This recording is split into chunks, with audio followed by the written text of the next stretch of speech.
Welcome back, everybody, to another edition of My Backyard, where I'm continuing to work on my tiny house, aka my mother-in-law suite. As you can see, I have already got the drywall hung, and again, this is just the downstairs. I can show you the upstairs in a little bit. I decided not to record the actual hanging of the drywall because it was so crowded in here. Very hard to work. I would have smashed my camera probably, and I just wasn't going to take that chance. So just give you the pan view here. All downstairs is done. Ceiling is done.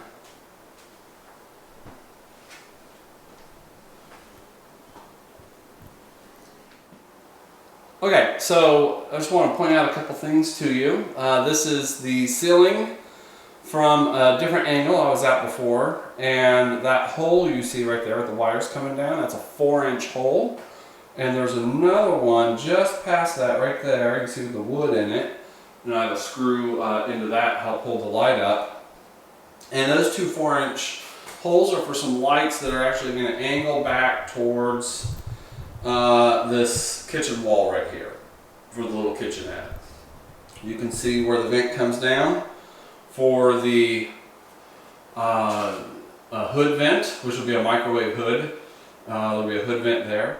Then in the rest of this room, I have 4 6-inch holes for my recessed LED. And all these recessed lights, by the way, are going to be LED, so they're energy efficient. And I have 6-inch recessed LED lights going in this main living room space.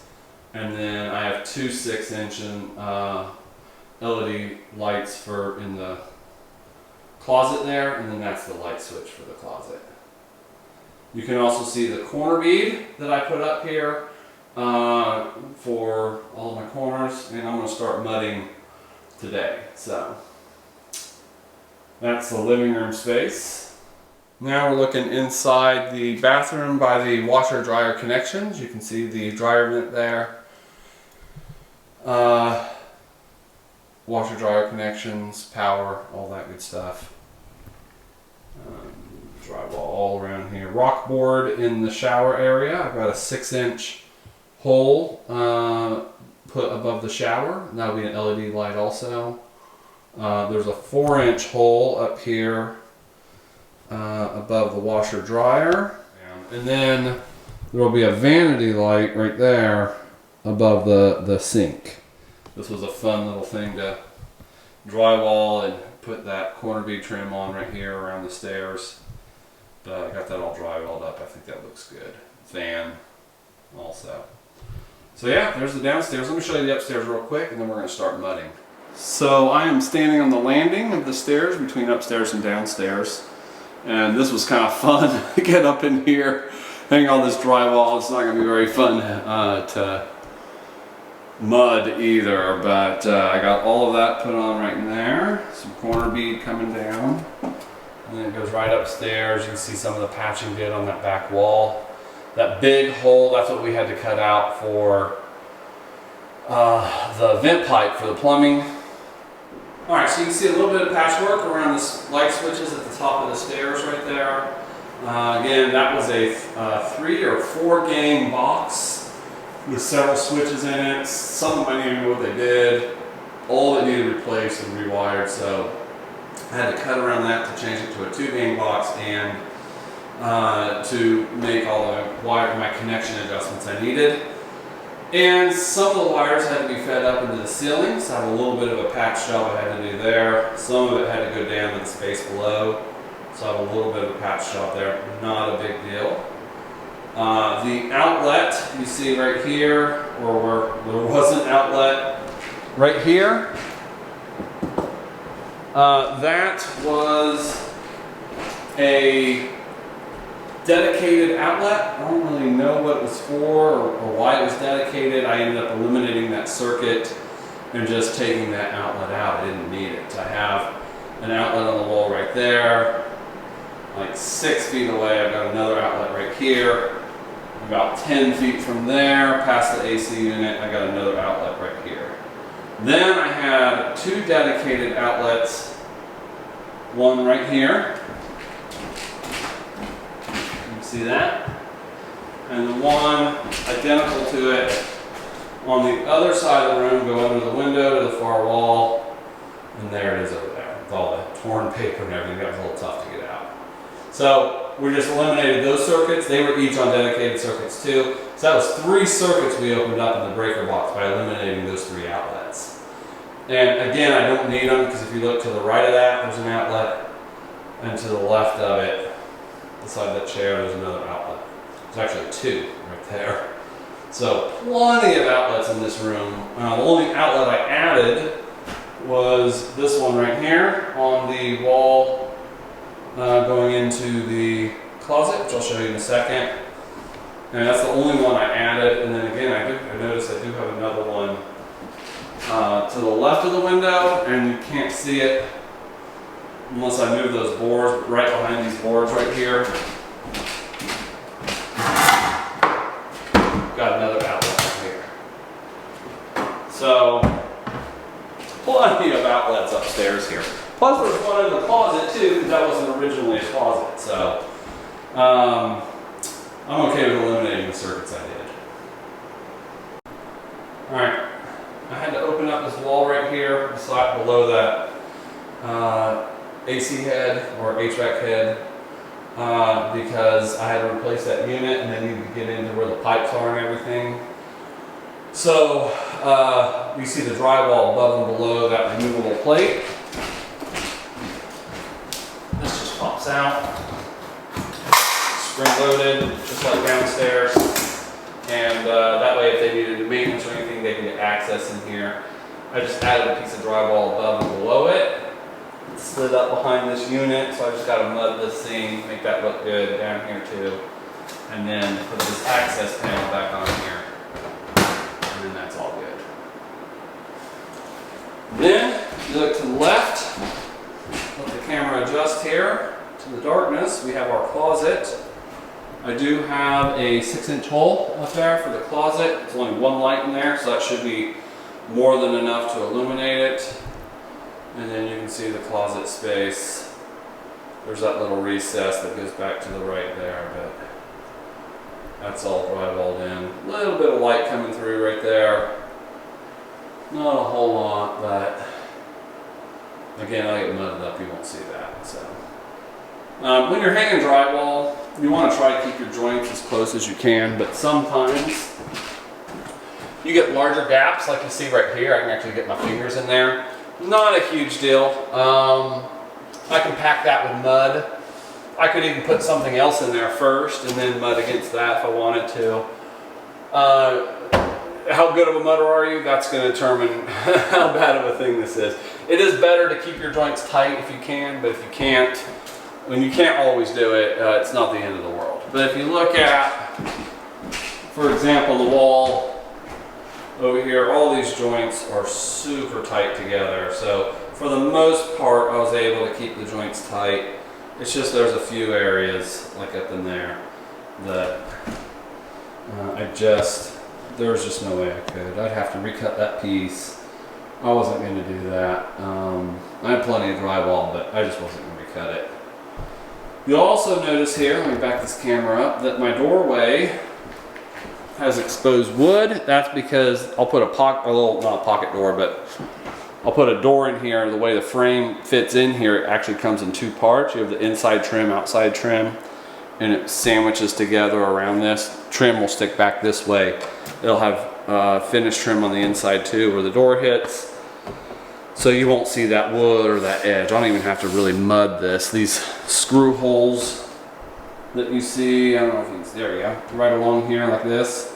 I wouldn't even have to mud those because that trim's going to come over 2.5 inches. So 2 to 2.5 inches, depending on how much gap I leave right here. So I don't even really have to worry about that. I probably will, but again, not necessary. So I do have to do one patch job upstairs here. Let me swing the camera around and show you that. So you'll notice just to the left of that light, when I was hanging that piece of drywall, my cut was a little bit off. and I had to recut a hole for that light to fit in there. So I've got to do a little patch in there. Not a big deal. I've got a piece I can fit up in there pretty easily. And then, yeah, I'm just going to go ahead and patch that when I get to it. I'm going to start downstairs with the mudding. So let's move the camera downstairs, get set up, and I'll show you how to mud walls.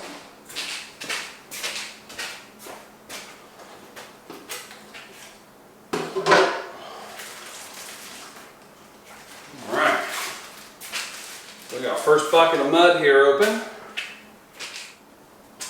So, I need my tape, I need my knife, I need my mud pan. I like to use, there's different types of mud pans you can get. This one is a solid metal pan all the way around like this, you see. There's some plastic ones that have like a metal strip in here, which makes it good for cleaning off your knives like that. But I like the solid one because mud gets caught up in there and it's hard to clean, the other pan is. So this one's much easier to clean, and you want to keep a clean pan. Definitely want a clean pan when you're mudding drywall. So what we're going to do is just take some of this mud. You don't want to get too much, not too little. And we're just going to put it right down in my pan here.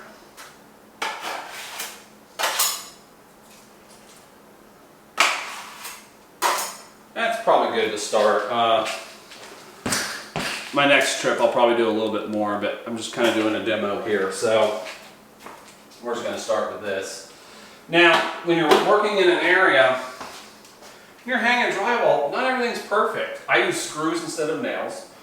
Nails tend to pop, they lose grip, they pop, and then you have to go back and repair those, and it's really kind of a pain. So I don't use nails, drywall nails, I use drywall screws. And then when you're putting your screw in, you want it to divot. It's so hard to show with the camera. But basically when you're putting a screw in, this one's sitting flush right here with the drywall. That's not good. It actually needs to be pushed in a little bit further. What you want is you want to divot the paper without breaking the paper, and that's what this one does right here. So you can see this one actually goes in just a little bit, but it doesn't break the paper, it just puts a little divot in there. And that's what you want with your screws. So you want to make sure when you're mudding an area that all your screws are divoting, or if you're using nails, they should be divoting just a little bit without breaking the paper. Make sure you don't have anything protruding too much, bubbles in the drywall, anything like that. Here I've got some loose paper. So what I can do, clean my knife off here. I'm just going to pull this up. You can use a razor knife, or I just like to set my drywall knife against it. Just pull that paper loose right there. That way it doesn't tear down any farther, but I have a nice clean line there. And I can mud that, that's not a problem. So then we're ready to mud. Now, there's 4 different areas I want to show you here for your first coat of mud. Your first coat is called your base coat, or it's also called the taping coat or tape coat. And so it's you're just putting your first layer down. What I want to show you is how to run tape, how to mud holes, how to do inside corners, and then how to do outside corners. All right. So those are the 4 areas you need to be concerned with when it comes to putting mud on. So get some mud on your knife and just spread that out somewhat smooth, not too thin, not too thick, along your joints here. Try to really push the mud in to your joints, especially if you have a bigger gap, which these are pretty tight. But you want to push the mud into the joints so that it fills it up. Alright, so that's pretty good. A few areas I want to add a little bit more mud. And we'll just smooth that out a little bit. It doesn't matter too much. Again, this is just the base coat, so. Alright. So I got my base coat on there. I'll put the lid back on, don't want that to dry out. do is take my tape here and actually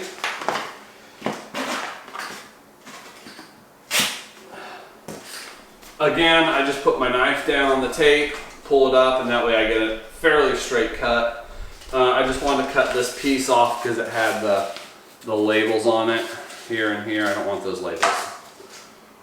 So I gotta get me a piece that's roughly the size or length that I want to go here. So probably should have done this before I put that mud on there, but that's okay.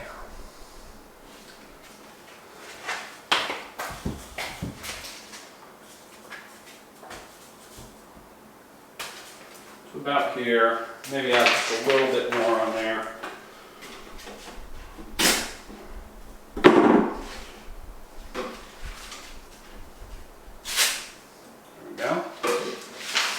I got my tape, and what you'll see, let me see if I can bring this closer so I can get this on camera. There's a line, I don't know if you can see that, there's a line right down the middle of the tape, and it kind of bumps out on one side. It's concave on one side, convex on the other. It comes out, convex. And that's so you can fold this and put it in corners. When you're doing a line like this, you want that you want the concave side out, so the divot in. So I'm going to take this and just step in my mud. It's a nasty feeling. We're going to line it up, center with that line in the wall, the crease. And I like to put it all on here first. That mud on the wall is like a glue, right? But when you're smoothing this out, what you want to do is take your knife and start in the middle and work one way, then you go back to the middle and you work the other way. And the idea here is to keep it smooth so there's no bumps or anything, get all the air out. You can put some more mud on top of it if you want, but you want no bubbles, no bumps, nothing like that. And if you start getting some, you can actually pull it out like this. And then just pull right along there like that.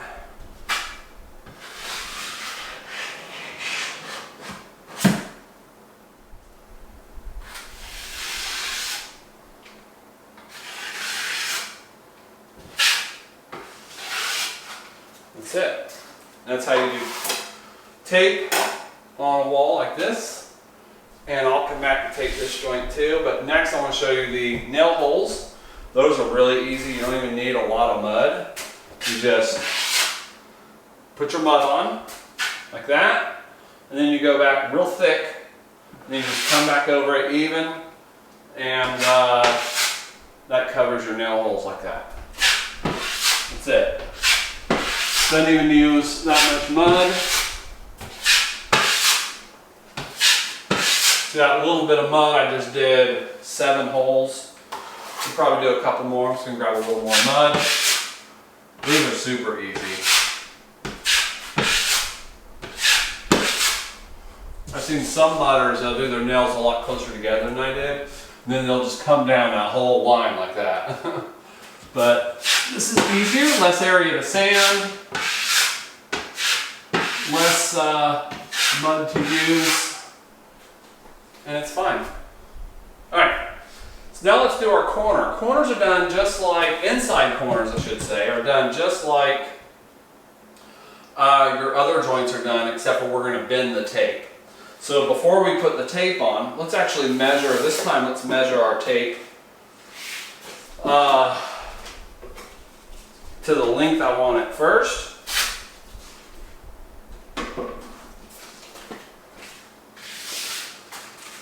So I will just take some of this tape here, just go right up into that corner, just drop that down to the ground. That's pretty good right there.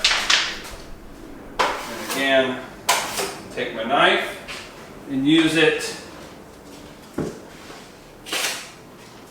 to cut my tape or tear my tape. Like that.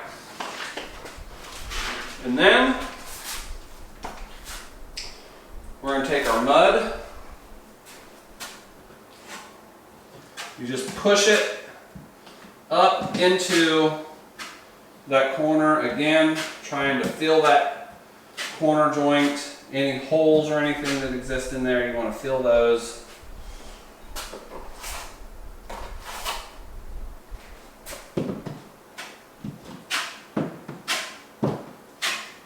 And then do the same thing coming back the other way, right? Okay. So we just take our tape,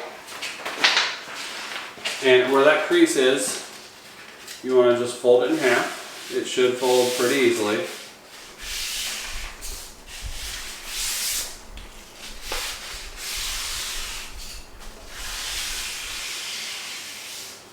Just like that. And then we go put it in our corner. Now, I'll just fit it in here like this. Again, I like to try to get it in the corner first and then come back and hit it with the knife. So I like to push on it here, just make sure it actually fits in that corner. And then again, you want to start in the middle, work your way up, work your way down. And it's a little different with this one because you have to do each side of this tape. So I gotta work this side right here. Okay, and you see this other side flaring out. And then I want to come back and work this side.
Here we go.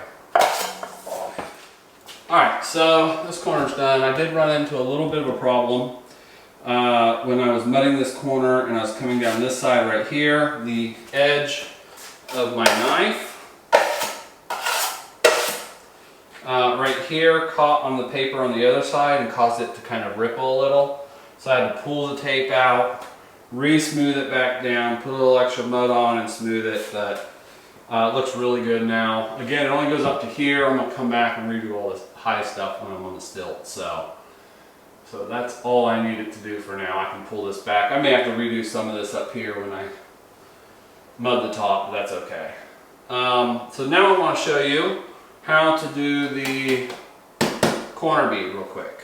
So let me move the camera and I'll show that to you.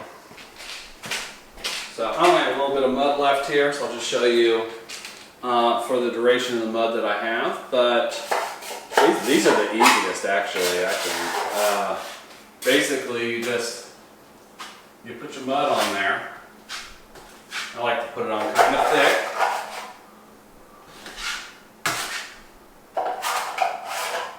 It's all going to get smoothed down anyways.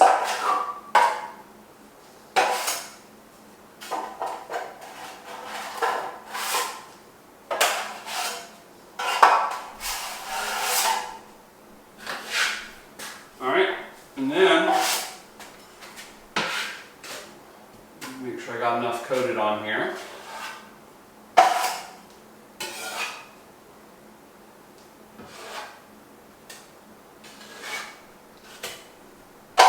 Then you just rest, because this is sticking out farther than the wall here, so part of your knife sits on the wall, part of it sits on the corner bead, and then you just come down. just like that.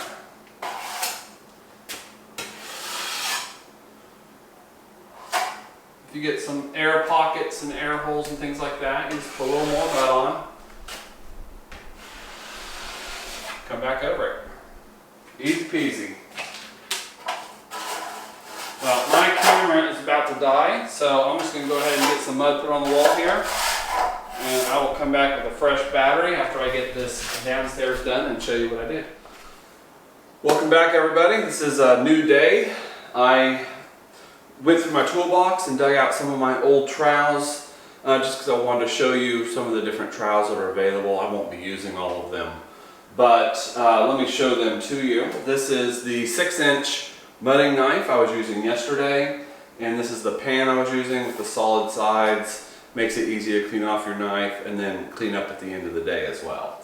So I will continue to use those today. This is the other mud pan I was mentioning. It's plastic. Let me get this a little closer so you can see it here. It's got this metal edge right here, which makes it easy to clean off your knives, but you can get mud stuck down in this little groove right here. So it's not the best pan to use, but it's definitely effective. I use these for many years and it will do the job. It's cheaper, but you may have to replace it more often. This is that cornering trowel I was telling you about. It's at an angle so that you can fit it into a corner like this and then smooth out both sides at the same time. I don't like to use this one. It doesn't work that good, and I'd rather just use a straight knife and just do each side one at a time. I've had issues with this in the past, so that's why I don't use it. Now, I've got different size knives. This is one I love using right here. This is a 4-inch knife. There's my 6-inch knife I showed you before. As you can see, it's obviously a couple inches bigger, so it goes from 4. Then you got 6. Then you got 8-inch, 10-inch, and this one actually goes up to 14 inches. They have a 12-inch one too. This one's really rusty, and this is good for doing the big flares and stuff. I may sand that down and use it when I get to finish work. I don't know. Usually a 10-inch knife is enough, and so I bought another 10-inch knife.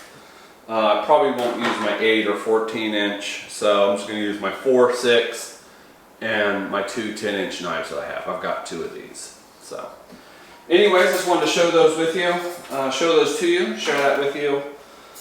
Today I'm going to get on the stilts, do all my high stuff in this room, hopefully finish the bathroom and the upstairs. I've got my son with me helping me out, so I may shoot a little bit of video later showing us working. We'll see, but I'll definitely show you the finished result when I'm done as well. Of the first coat, obviously. That's all I'm going to get done this weekend. So stay tuned and let's get to work. Alright, this is a new weekend. Last weekend I spent all day Saturday in this main kind of living area of the small house, mudding everything I could get from standing on the ground. So then I came back on Sunday with my son, and I got on the stilts and did all of the ceiling work in the main space while he did all the mudding in the bathroom area you see back up in there. So my goal today, new Saturday here, is to get first coat on everything else that's left. And then tomorrow I'll come back with my son again and hopefully get a second coat on everything. So that's the plan. Let's go ahead and get started.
All right, new day. I'm back on Sunday, and I have finished all my mudding yesterday.